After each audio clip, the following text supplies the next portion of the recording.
जय हिंद दोस्तों। स्वागत है आपका हमारे और आपके प्यारे से यूट्यूब चैनल 92 एड्यू पर।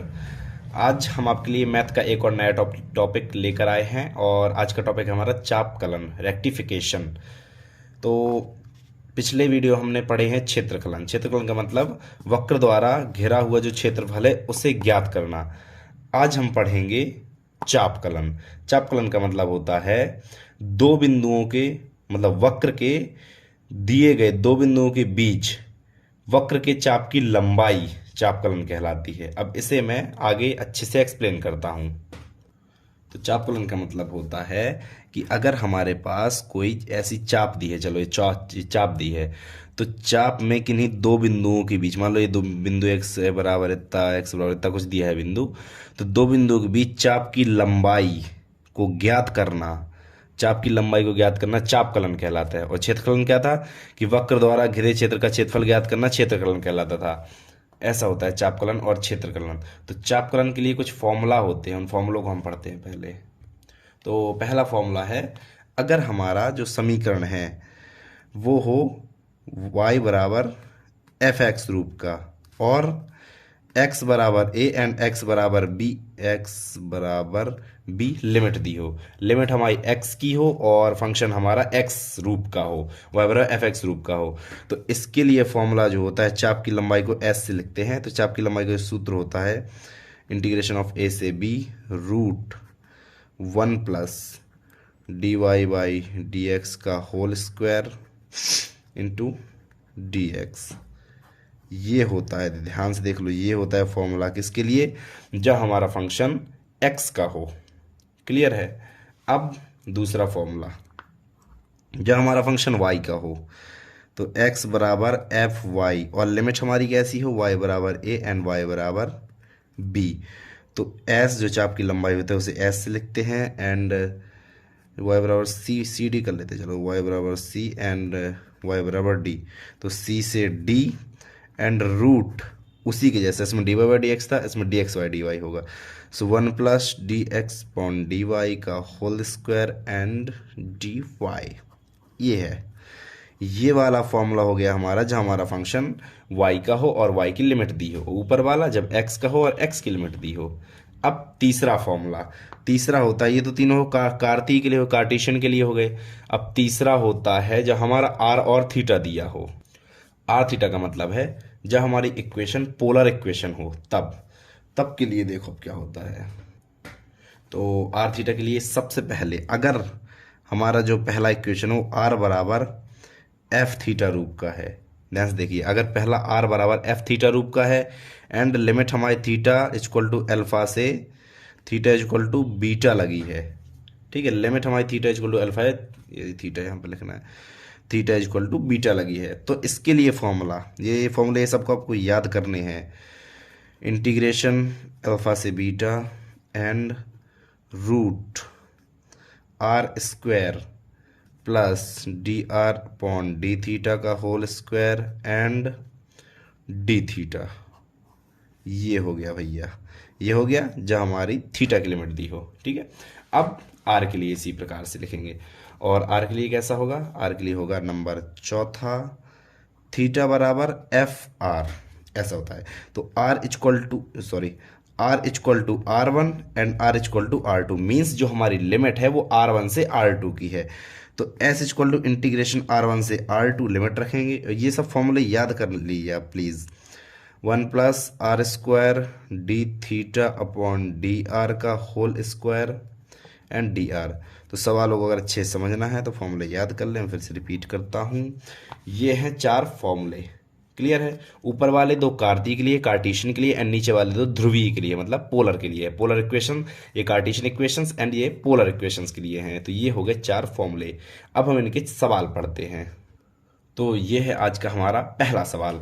सवाल है, देखिए मैंने बताया था y equal to f x रूप का एक, तो ये y equal to f x, ये x का एक फंक्शन है, तो एफ एक्स रूप का इस रूप का है और लिमिट हमारी x बराबर 1 से x बराबर 2 दी है, मतलब 1 से 2 लिमिट दी हुई है। तो इस सवाल में कह रहा है कि इस वक्र के लिए चाप की लंबाई x बराबर 1 से x बराबर 2 तक ज्ञात कीजिए।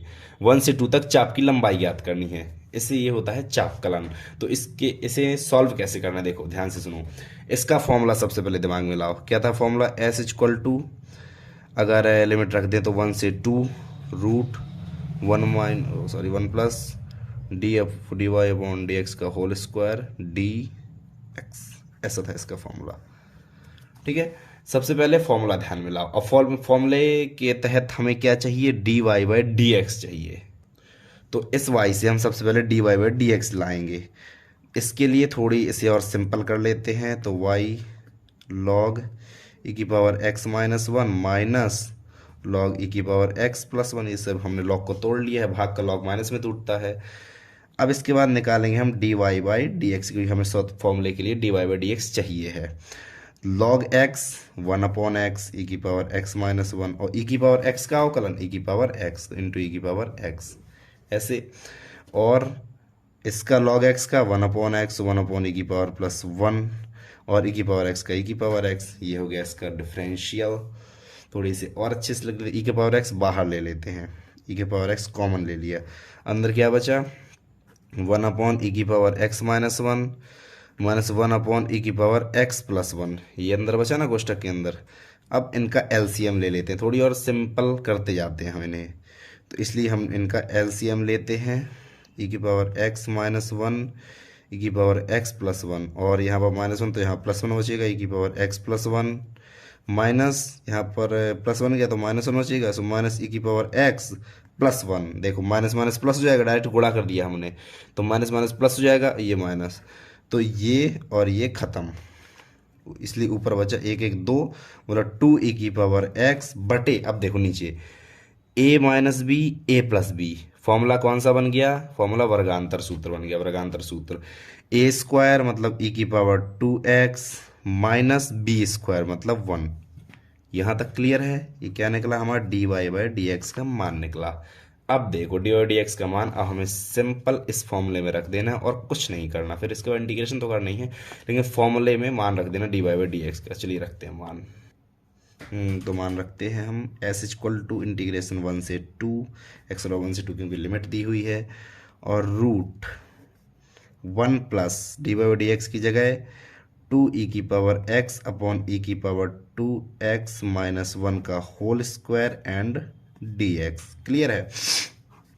1 से 2 रूट 1 प्लस अंदर गुणा कर लो, नहीं स्क्वायर कर दो, तो 4 ई की पावर 2x अपॉन ई की पावर 2x माइनस वन का होल स्क्वायर एंड dx। इसके बाद और सॉल्व, बस हमें सॉल्व बस इसके बाद करते आना है।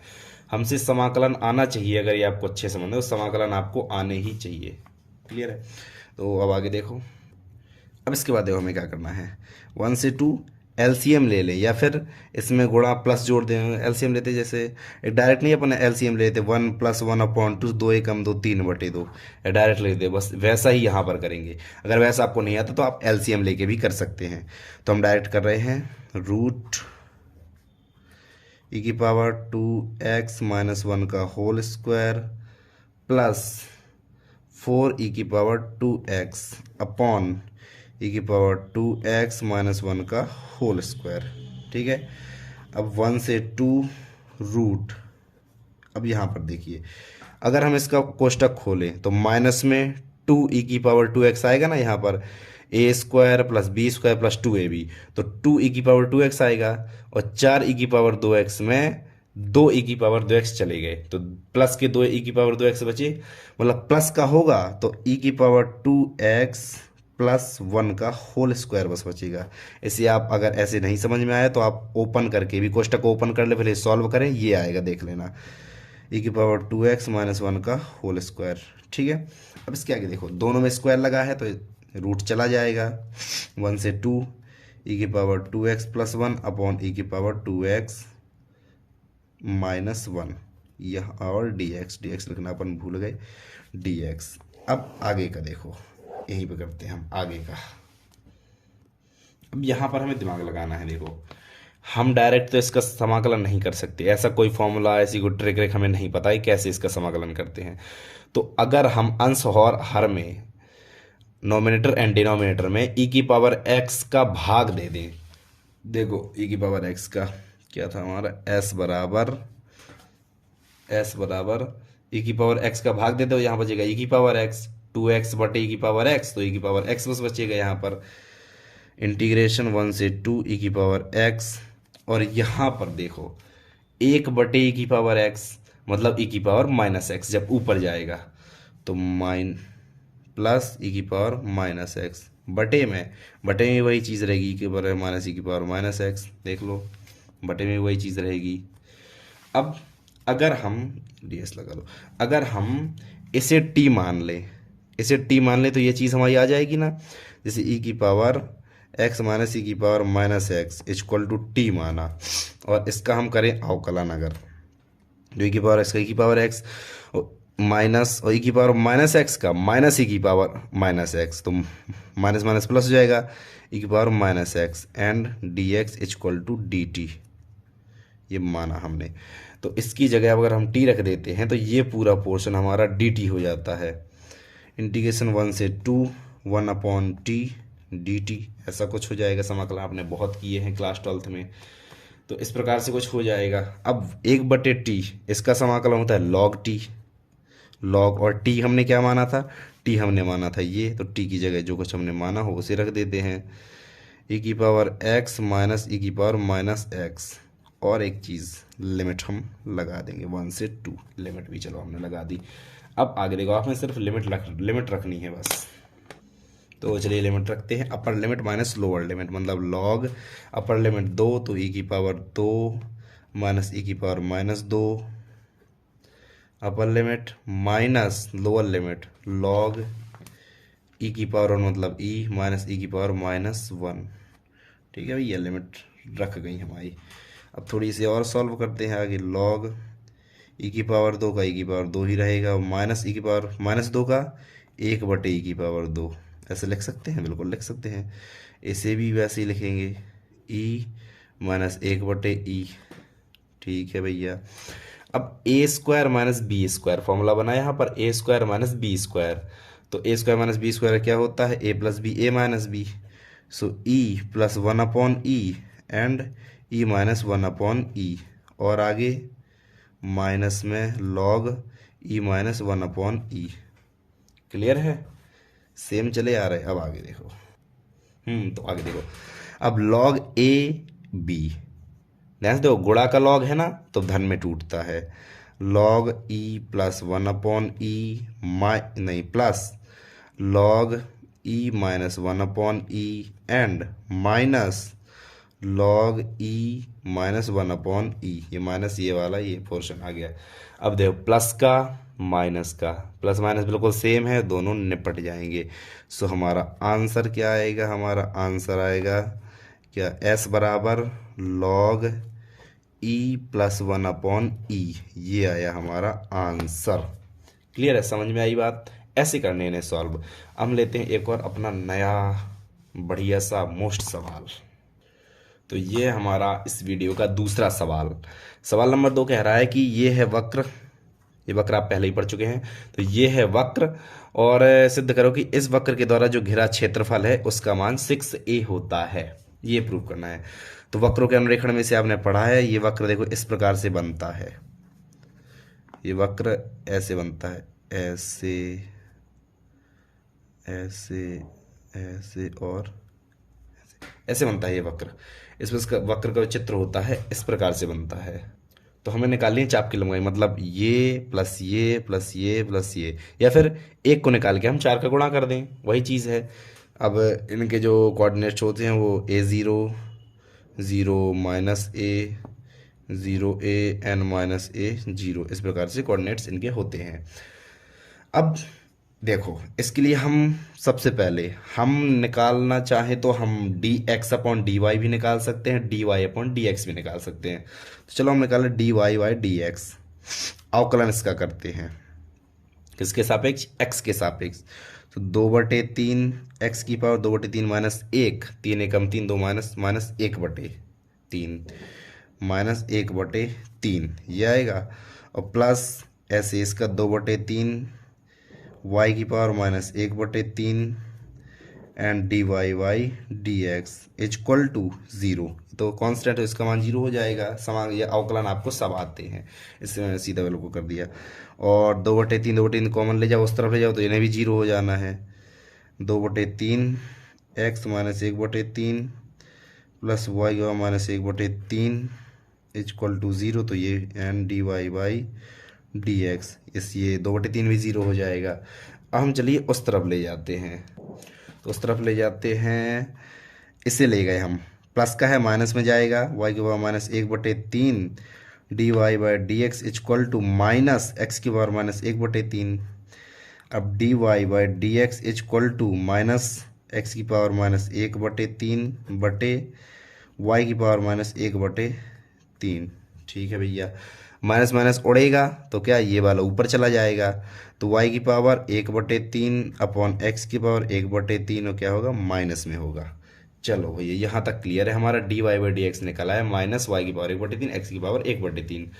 अब इसके बाद सिंपल हम उस फॉर्मूले में रखेंगे s equal to root integration of, integration हमारा कहाँ से कहाँ तक होगा, ज़ीरो से a तक होगा, ज़ीरो से a तक होगा इंटीग्रेशन।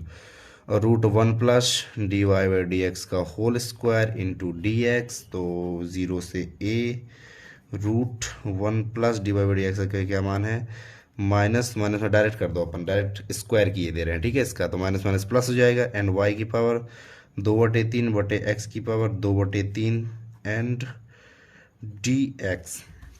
अगर हम इसे एलसीएम लें या फिर गुणा करके सीधा जोड़ें, तो एलसीएम लेने पर क्या हमें मिलेगा, इंटीग्रेशन ज़ीरो से a रूट एक्स की पावर 2/3 प्लस वाई की पावर 2/3 बटे एक्स की पावर 2/3 इंटू डी एक्स। अब इसका मान क्या है, इसका मान देखो सबसे पहले हमें दिया है, सबसे टॉप पर दिया है a की पावर 2/3, इसका मान a की पावर 2/3, तो बस वही रखेंगे, ज़ीरो से a रूट a की पावर 2/3 बटे एक्स की power 2/3 into D x. Square square दोनों में लगा है, दोनों निपट जाएंगे स्क्वायर, तो हमारे पास क्या बचेगा, a की पावर 1/3 बटे एक्स की पावर 1/3 इंटू डी एक्स। यहाँ तक देखो। अब अगर हम x को ऊपर ले जाएं, इंटीग्रेशन ज़ीरो से a की पावर 1/3 एंड x की power minus 1/3 into D x, x को ऊपर ले गए अपन। चलो अब ये तो कांस्टेंट है, ये बाहर आ जाएगा, तो चलो भैया इसे बाहर कर देते हैं, a की पावर 1/3 एंड इंटीग्रेशन ज़ीरो से a, यहाँ पर इक्वल टू लगा लो, और x की पावर माइनस 1/3। अब भैया सिर्फ इंटीग्रेशन करना है, और इंटीग्रेशन कैसे करना है वो आप लोगों को आता है, अगर आपने मेरी वीडियो देखी या फिर कहीं से ही पढ़ा है तो इंटीग्रेशन आता है, आपको नहीं आता तो देखो फिर। x की पावर 2/3 बटे 2/3 क्यों होगा, क्योंकि x की पावर n का x की पावर n+1 बटे n+1 होता है फॉर्मूला, तो -1/3 +1, 3 एकम 3, 3 में 1 गया 2, x की पावर 2/3 बचा। लिमिट हमारी ज़ीरो से a, 2/3 बाहर निकल आया, मतलब 3/2 a की पावर 1/3, और x की a रख दो, तो a की पावर 2/3, तो a की पावर 1/3 2/3 को सॉल्व करें तो सिर्फ a बचेगा हमारे पास, 3/2 a। अब एक चीज़ ध्यान दो, 3/2 a तो आ गया, ये क्या निकला, ये निकली एक चाप की लंबाई। ध्यान से देखिए, हमने लिमिट कहाँ से ज़ीरो से a की लगाई थी, तो एक चाप की लंबाई निकली। अगर हम 4 का गुणा कर दे तो पूरी चाप की लंबाई निकल आएगी, 4 का गुणा, तो इसमें संपूर्ण के लिए क्या होगा, 4 गुणे 3/2 a, 2 दूनी 4, 3 दूनी 6 a, ये हो गया हमारा प्रूव्ड। हमें यही प्रूव करना था कि इसके द्वारा जो चाप है, इसकी जो चाप है उसकी लंबाई 6a है, और उसे हमने प्रूफ भी कर दिया। ऐसे सवाल सॉल्व करने हैं। अब चलते हैं एक और नए सवाल की ओर। तो ये आज का हमारा तीसरा और आखिरी सवाल, ये हमारा लास्ट सवाल इस वीडियो को देखो इसे। r बराबर a1 प्लस कॉस थीटा, ये आप वक्रों के अनुरेखण में मेरा ये पढ़ चुके हैं ये सवाल, और इसका चित्र कुछ इस प्रकार से बनता है, ऐसे दिल के आकार का इसका चित्र ऐसे बनता है चित्र, और यहाँ पर होता है थीटा बराबर पाई। अगर वो नहीं देखा इसका कैसे होता है तो आप मेरा वक्रों का अनुरेखण पार्ट 2 वाला वीडियो देखें, और थीटा इक्वल टू π/2, ठीक है। ये ऐसे होता है थीटा का मान, और ये है, अब देखो मैंने बताया था आपको आर बराबर एफ थीटा होगा या फिर थीटा बराबर एफ आर होगा। तो ये हमारा कैसा है, आर बराबर एफ थीटा ग्रुप का इक्वेशन है। तो इसके लिए फॉर्मूला क्या होता है, इसके लिए फॉर्मूला हमने अभी भी पढ़ा है। क्या पढ़ा है, एस इक्वल टू इंटीग्रेशन जो भी लिमिट हो अल्फा से बीटा जो कुछ भी हो, ठीक है, root R square plus D R upon D theta का whole square into D theta, ये होता है इसके लिए फॉर्मूला। तो हमें क्या चाहिए, r square plus D R upon D theta का होल स्क्वायर, ये चाहिए हमें। तो चलिए सबसे पहले हम इसी को निकालते हैं। इसको निकालने के लिए ये तो ठीक है, यहाँ तक आपका क्लियर हो गया। अब हमें डी आर बटे डी थीटा चाहिए, इसका कर दो थीटा के सापेक्ष अवकलन। डी आर बटे डी थीटा क्या होगा, माइनस ए साइन थीटा होगा।